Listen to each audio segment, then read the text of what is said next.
sains, dan kita pun secara umumnya telah tahu sains itu adalah salah satu subjek yang kita dah belajar dari bangku sekolah.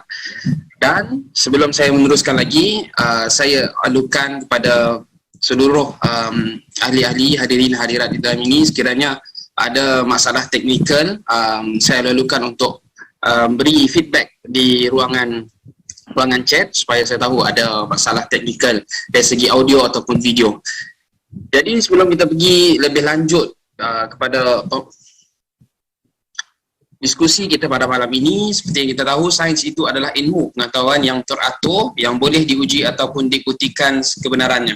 Ataupun kita boleh sebut iaitu cabang ilmu pengetahuan yang berdasarkan kebenaran ataupun kenyataan semata-mata seperti fizik, kimia dan biologi dan lain-lain. Jadi sebelum saya meneruskan lagi sesi pada malam ini, ingin saya perkenalkan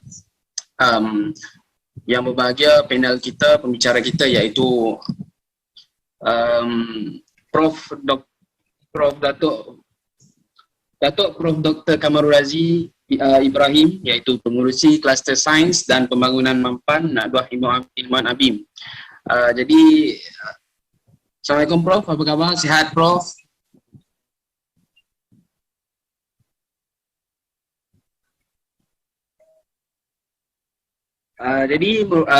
Waalaikumsalam, alhamdulillah sihat. Okey, terima kasih Prof, dan saya minta keizinan dari Prof, saya nak kenalkan sedikit biodata Prof. Jadi Prof. Dr. Kamarul Razi Ibrahim ialah pengurusi kluster sains dan pembangunan mampan Nadwah Ilmuwan ABIM, dan beliau juga menetap di Pulau Pinang dan bekas pensyarah fizik di USM, Universiti Sains Malaysia, dan merupakan mantan Presiden Wadah Pulau Pinang. Jadi malam ini kita mempunyai sosok tubuh yang selayaknya membicarakan tajuk kita pada malam ini dan mempunyai kepakaran dalam bidang sains dan mempunyai pengalaman-pengalaman yang dalam bentuk dalam seperti di dalam platform kelas ataupun dari segi research dan segala macam. Jadi saya juga lalukan kehadiran saudara-saudari yang lain, dan dengan tanpa melengahkan masa lagi, saya mempersilakan untuk Prof. Kamarul Razi untuk membicarakan tajuk kita pada malam ini. Silakan Prof.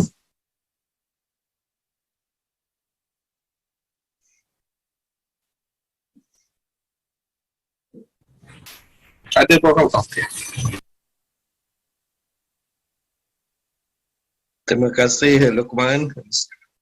Bismillahirrahmanirrahim. Alhamdulillahirabbil alamin. Wassalatu wassalamu ala asyrafil anbiya wal mursalin wa ala alihi wa sahbihi ajma'in. Assalamualaikum warahmatullahi wabarakatuh. Okey, boleh lihat ke saya punya slide? Boleh Prof, boleh. Boleh nampak ke? Tak ada respon. Boleh. Alhamdulillah. Jadi tajuk yang saya akan bentangkan pada hari ini ialah sains masa depan, yang kita mahu, ataupun kalau dalam bahasa Inggerisnya ialah science of future trend that we want. Jadi ini berkait dengan masa depan, kita akan bercakap mengenai masa depan. Kerana banyak telah ramai juga yang telah membincangkan apakah akan berlaku pada masa depan. Saya cakap masa depan ni adalah lebih daripada 50 tahun ataupun ke atas. Jadi yang sebenarnya dari segi ahli-ahli saintis, kita ada beberapa organisasi yang memang kerjanya tengok ni saja, nak tengok masa depan supaya kita boleh tidak terkejut lah. Supaya kita ready untuk menghadapi masa depan tersebut. Jadi ini adalah keunikan ahli sains. Kita sentiasa melihat kepada ke depan, dan dengan itu berharap kita tidak akan mempunyai apa-apa masalah nanti in the future. Jadi bagaimana kita nak melihat masa depan yang kita mahu ni? Ini point yang saya nak terangkan ini ialah kita nak lihat masa depan. Bukan itu saja, kita mahu lihat apa yang kita mahu. Ya, bukan sahaja setakat melihat masa depan, tetapi apa yang kita mahu. Cara yang paling apa orang kata biasa digunakan orang ialah why not kita pergi pada penilik. Ya. Penilik dia boleh tengok, dia kata dia boleh nampak masa depan dan dia boleh cerita kat kita apa yang akan berlaku. Tapi mungkin ini tak sesuai, ataupun ada setengah pandangan why not kita pergi ke langit, ya, kerana kat situlah semua cerita masa depan akan ada dan kita cari dekat sana. Tapi nak naik ke langit tu walaupun gambar tu ditunjuk sebagai tangga, tetapi untuk mencarinya bukanlah semudah itu. Okey. Tapi ada cara lain, apa yang kita panggil sebagai prediction, ya, iaitu kita menggunakan akal kita untuk predict apa yang akan berlaku masa depan. Ya. Dan kaedah yang boleh kita gunakan ialah sebagai contoh berikut, what has happened already, apa yang telah berlaku sebelum ini, dan kita tengok kepada clue-clue yang ada. Dan kita fikir apa yang kita ketahui pada masa ini, dan kita agak apa yang akan berlaku pada masa depan. So itu adalah tipikal lah kita sebagai ahli sains. Ya. Kita akan memilih yang tengah ni lah, iaitu how to predict, ya, itu menggunakan akal fikiran. Tetapi selalu kita ni sebagai ahli sains selalu terlupa, ya, bahawa memanglah kita boleh buat, ya, melalui jumpa penilik, kita boleh guna akal kita. Tetapi kita sebagai orang Islam, kita ada satu lagi sumber yang banyak orang tak guna, iaitu Al-Quran sendiri. Ya. Kita dapati Al-Quran juga, ya, walaupun dia sebuah kitab, ya, tetapi dia juga menceritakan mengenai masa depan. Jadi apakah masa depan yang diceritakan oleh Al-Quran tersebut dan bagaimana kita sebagai orang Islam, ya, ingin memastikan, ya, masa depan yang apa disebutkan oleh Al-Quran itu akan terjadi. Adakah dia hanya suatu perkara yang bergantung kepada kita orang Muslim? Tidak, ya, dia tidak bergantung. Kerana apa saja yang telah ditetapkan oleh Allah pada masa depan adalah garanti 100% akan terjadi. Jadi maknanya kita sebagai orang Islam ni, kita beruntung, ya, kerana Allah telah memberikan kita satu petunjuk, ya, bagaimana akan berlaku masa depan. Jadi kalaulah kita tak berbalik kepada Al-Quran ataupun sebagai ahli sains pun kita tidak berbalik kepada Al-Quran, maka rugilah kita, ya. Kerana apa yang disebut dalam Al-Quran itu banyak, ya, yang memberitahu kita sebagai ahli saintis sepatut memikirkannya sekarang, ya, supaya bila berlakunya perkara tersebut nanti, ya, kita orang dia ready. Dan bukanlah apa yang berlaku sekarang ini, kebanyakan kita dah jadi perkara tu baru kata, orang sains kata memang begitulah. Jadi rugi kita, ya. Elok kita beritahu apa yang berlaku di depan dan kita buat waktu ini. Okey. Future studies ni, future study ini basically, ya, kalau saya nak bagi takrifan, ya, kerana saya ahli sains dan ahli fizik pula, ya, saya nak bagi takrifan, ya, future study ialah kita ingin melihat apa yang people di masa depan akan lakukan, apakah the people in the future, ya, di future yang akan lakukan, dan kita nak tengok apa dia possible ataupun probable ataupun kemungkinan, ya, masa depan tersebut, ataupun adakah satu future yang almost guarantee, ya, akan berlaku. Jadi ini tipikal persoalan-soalan yang kita tujukan bila kita memikirkan mengenai masa depan. Dan selalunya, ya, bagi sesiapa yang biasa membuat future trend ini adalah satu bidang by itself, ya, dan selalunya dimasuk dalam social science, dan typically yang banyak orang sebutkan dia boleh dibahagikan kepada 5 kategori, sama ada society, teknologi, economics, ekologi ataupun politics. Tetapi saya tidak akan masuk kepada tiap-tiap bidang ini kerana dia terlampau spesifik, ya, dan mungkin, ya, ada setengahnya tak kita berguna, ya, kepada kita sebagai ahli sains. Future study ini ialah, kalau kita nak katakan futuristik, ini adalah satu kajian yang sistematik, ya. Jadi dia satu kajian yang sistematik. Jadi dengan itulah dia dikaitkan dengan sains, ya. That's why saya mulakan dengan sains, ya.